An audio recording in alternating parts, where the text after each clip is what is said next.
Welcome to the Ricky Matthews Show from the Citizens Bank Studio. Hope you're having a great day. Listen, we'll go straight to Jeff Duncan from NOLA.com and the Times Picayune and get the latest on the Saints. For example, will the Saints cut bait as it relates to Derek Carr? We'll find out what Jeff's thoughts are on that real quick. But before we do that, let me just say good morning to you. How you doing, Jeff? Doing good, Ricky. Season in the books. Disappointing year for the Saints, and we can't exactly turn to the Pelicans for an uplifting season as well. It's been kind of tough over here, but we're all ratcheting up for the Super Bowl. That's kind of our main focus right now. Well, listen, last week you and I spent a lot of time talking about NOLA.com and the Times Picayune's efforts in the wake of the terrorist attack on Bourbon Street. It was hard to believe. It's hard to even say terrorist attack and Bourbon Street in the same sentence. It's just hard to think about that. But, man, the city, when you look at what the national news is writing, and I don't care if it's liberal news, conservative, it doesn't matter. What they're assessing about the failures of the administration is pretty profound. And, again, the Super Bowl is a slightly different situation, as you and I have discussed before, because it's a national event. It's a designated event that has very specific approaches that are taken toward it from a safety point of view. But, man, there's a lot. And by the way, also, I should really make sure I point out that, that's as it relates to sort of the national news's focus on New Orleans. But, man, NOLA.com and the Times Picayune, buddy, you're talking about deep reporting, getting into the nuts and bolts of where the flaws might have been and that's what journalism is all about right there, isn't it? Yeah, I'm glad you recognize that because our coverage, especially of some of the security failures, I think has been exemplary. And it's been from the very beginning. I mean, I think I told you when I read on my phone that morning what had happened, my first thought, Ricky, was what happened to the barricades that we were supposed to have had from 2007? It was the very first thought because I've been down there on Bourbon Street and seen those barricades up, and I knew we put them up. I mean, we purchased them just for this exact type of event. So it was my first thought. I was telling our editor, Renee Sanchez, we've got to find out and explore what happened there. And so I'm really proud that our staff has really kind of dug into that and has been hammering that home. Because it's obviously what the attacker was able to exploit, and and I think we're doing a good job of showing what the city, where the city failed in their security apparatus, and it's going to be a big issue. There's going to be lawsuits. There already are starting to be rumors of lawsuits, so it's going to be a big issue for the city, and rightfully so, because those victims have no choice now. I mean, their families have to live with this, and it might have happened somewhere else. I've heard people say that he could have attacked on Canal Street or Royal Street. They're right about that, but that doesn't mean you should still explain away the most populated street in the city. You have to protect that. You really do. You know what, Jeff, when I was over there, I had the opportunity to have numerous meetings with LaToya Cantrell before she became mayor. And, she made her name by being a really good community organizer, representing her community and whatever. Then she got onto the city council. But I had the opportunity to visit with her. It was, first of all, visiting with her was a little bit shocking because she cussed like a sailor. That's what the thing I remember most about meeting with her was her passion and her knowledge about her community, but also that she cussed like a sailor. And one time, David Francis and I went over to meet with her at City Hall. And this is, before it was out in her community where I met with her. And she still cussed like a sailor. So, years go by, she runs for mayor. And I'm thinking, gosh, first of all, I think she's going to struggle as mayor. I really do. I didn't see her having the wherewithal to go into a city that had the challenges that New Orleans had, and that she was going to be able to do it. And, of course, she has struggled. And now she's under investigation and all this stuff. And I tell you what, if I have a prayer for the city, Jeff, it's just the city can get some incredible leadership to step up to be the next mayor of the city, because the city needs strong leadership, doesn't it? Yeah, look, I think Helena Moreno has already announced her intentions to run for mayor, and I think by all accounts. I mean, I've dealt with Helena Moreno. She's very thorough, very passionate about the city, very intelligent. I think she would be a great leader, and I think it's going to take someone extraordinary to beat her right now. It's really early, but no, I actually agree with. I actually agree with that. I coming from journalism helps actually, and she's a terrific communicator. Yep. And she went on to the city council literally with no fear. She did not mind speaking up for issues that needed to be talked about, and she established almost immediately credibility. So I think she'll be terrific. At the end of the day, I think having a vigorous debate in the city about the future of the city will be very positive for the city. Whether she wins or not. But you're right. I think she's probably the odds-on favorite to win. That's for sure. Hey, we'll shift gears. Anyway, I know it's been a busy week in New Orleans as the team has contemplated that, and of course there's no rest for the weary for you because you got the Super Bowl coming up, and the Saints off season has already started out with a bang of potential opportunity. Not the least of which is what happens to Derek Carr, because there's a March deadline they're looking at. Is he just an average quarterback that maybe under the right circumstances can get you 10 wins? That's something you said to me before. And is he somebody who can, with the money that's got to be paid out to him, is it time for the Saints to cut bait? What's your current thinking about that? Well, I don't think anything's going to happen with Derek Carr or anybody on the roster until they hire a head coach. I mean, that's step one. That decision's going to be probably up to the next head coach of the New Orleans Saints. That's a big decision, and I think we're just speculating on what's going to happen. Yeah. To me, I think the Saints made their bed with Derek Carr this time last year. They restructured his contract to get back this is where we go back to the cap management stuff we've talked about. They're constantly having to the little boy, the Danish boy plugging holes in the dike. There's one leak over there, so they go and plug that, but it creates another hole. That's what they're doing with the salary cap, and that's what they've done with Derek Carr's contract last year. I argued vehemently they should have just left his contract alone, bit the bullet, and rode into last season with him, because you had a year under your belt to know what he was. And then they would have been free to walk away from him with no implications this year. They actually could have saved a lot of money. Instead, they had to restructure. Look, I get it. It was Dennis Allen's, he was in a Waterloo situation. He didn't want to, he was thinking, I need to win.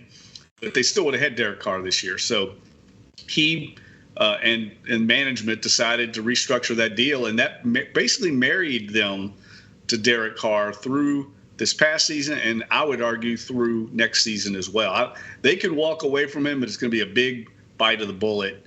I don't see how they can do that considering their other salary cap issues they've got. I mean, they're so far over the cap, it's going to create all kinds of issues if they try and move on this year. Yes, they'll save a little bit of money in the current year, but you still got a $30 million hit down the road. So I'll be surprised if they move on from Derek Carr.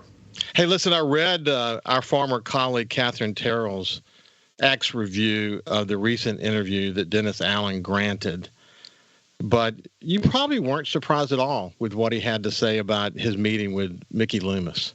I didn't see it. What did he say? Well, he just said that Mickey Loomis didn't support the decision. It was clear he didn't support the decision, and he went on to talk about what it felt like to have pride. And, he didn't want to leave the Saints facility with 100 cameras on him and so on. And that all of his communication with players was through text and phone. But if you go in and look at some of what people had to say about it, it was clear that he was pushed hard to make this decision and didn't really want to do it, at least based on that interview. Yeah. And look, I mean, that's been reported. I think everyone's kind of acknowledged that. And look, Mickey Loomis, I think, will tell you if you're going to make that decision, he would lean toward doing it after he just doesn't believe in making mid-season changes. He doesn't think it's going to make much of a change. And historically, he's kind of right. It hasn't really changed much. You get a little jolt like the Saints did from Darren Rizzi for a couple of games, but usually it kind of reverts back to what it is, and it kind of did that with the Saints. They lost their last 4 games, but nevertheless, I do think it's the first time I've heard of a little bit of maybe a disconnect among the collaboration, the united front on big decision making. Usually the group goes in as a united, we all doing this together. This was something different. I know that's because Mickey Loomis personally really wanted Dennis Allen to succeed. It's a part of his legacy is him hiring Dennis Allen. So certainly we wanted to give him a little more runway. When we come back, we can continue our conversation with Jeff Duncan. There are a number of names that have arisen. The interview process is starting. It's going to be a vigorous offseason. Lots of decisions have to be made about salary cap, a new head coach, a new coaching staff, the whole 9 yards. It's going to be a really, really busy offseason. When we come back, we'll continue our conversation with Jeff Duncan. Welcome back to the Ricky Matthews Show from the Citizens Bank Studio. I have Jeff Duncan from NOLA.com and the Times Picayune, and we're just talking about the really kind of dynamic situations circling around the Saints. I don't mind telling you, buddy, after those first 2 games, at least for a moment, I thought, now, wouldn't it be cool if the Saints were in the Super Bowl in New Orleans? It was a cool feeling at the time, man. You know, maybe we could have that feeling again at some point. Well, here's what I'd say. And you know me, I've self-proclaimed Debbie Downer kind of guy. And I kid myself about that. I'm not Debbie Downer. It's just I'm a realist. Those first 2 games were impressive. There's no doubt. What the Saints management and ownership can't do is fool themselves into thinking that's what they were. I mean, that's ridiculous. They had injuries, but you have a 17-game body to work to look at. And those first two games early in the season, Tom Brady said it on the broadcast the other day. Early in the season, teams are finding themselves. They're trying to figure things out. Look at some of the results of those first 2 weeks. The Raiders beat the Ravens at the Ravens in week 2. The Patriots beat the Bengals at the Bengals in week 1. Things happen early on.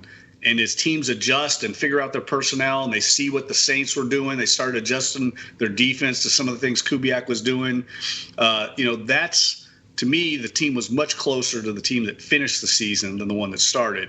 And I hope the people on Airline Drive aren't being delusional thinking those first 2 games, all we got to do is get a head coach in here. We're going to go back to that, because that would be, I think, very foolhardy and would really set this organization back.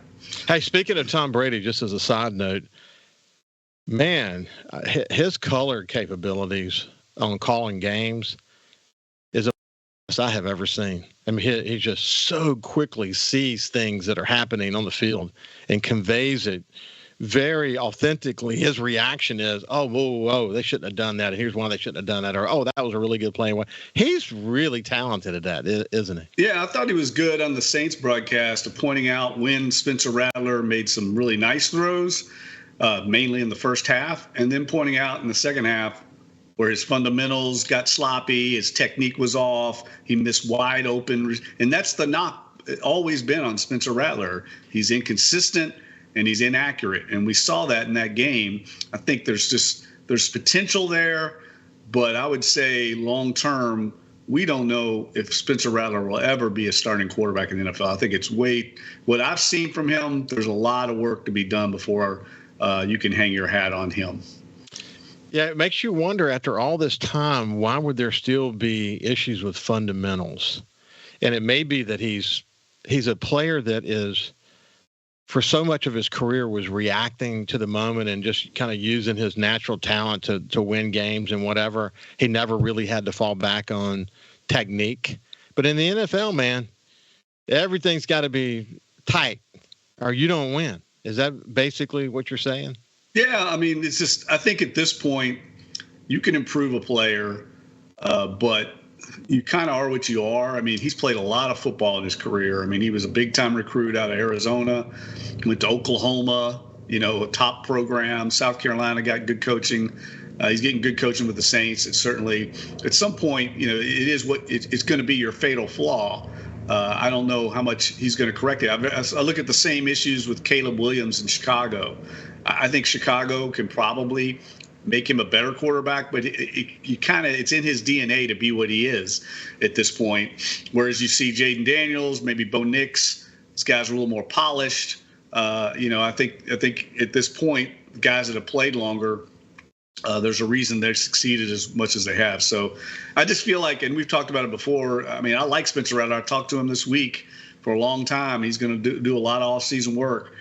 But I think unfairly people have tried to position him because they're just, and we've talked about it, Ricky, people are just so desperate for some type of hope, and they're channeling it to wherever they can see it. And Spencer Rattler's become that guy now. And I think we just need to kind of cool our jets there and let him become maybe develop into a good backup quarterback. I think that's where he should start, and then we'll go from there. Hey, listen, I'm just curious if you spent some time with him. What's your impression when you're spending time with him? Is he holding his cards close like maybe Drew Brees might have? Maybe not with you because Drew Brees had a tendency to talk to you. But do you sense humility?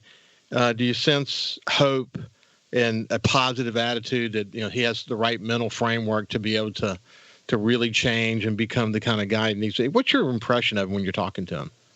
Well, no, he's definitely a confident guy. I like that about him. I mean, you have to be a quarterback in the NFL. I mean, just like Jake Haener. Jake Haener is a very confident guy. Those guys didn't get to where they are without being extremely confident. But you can be confident and still not succeed at the quarterback position.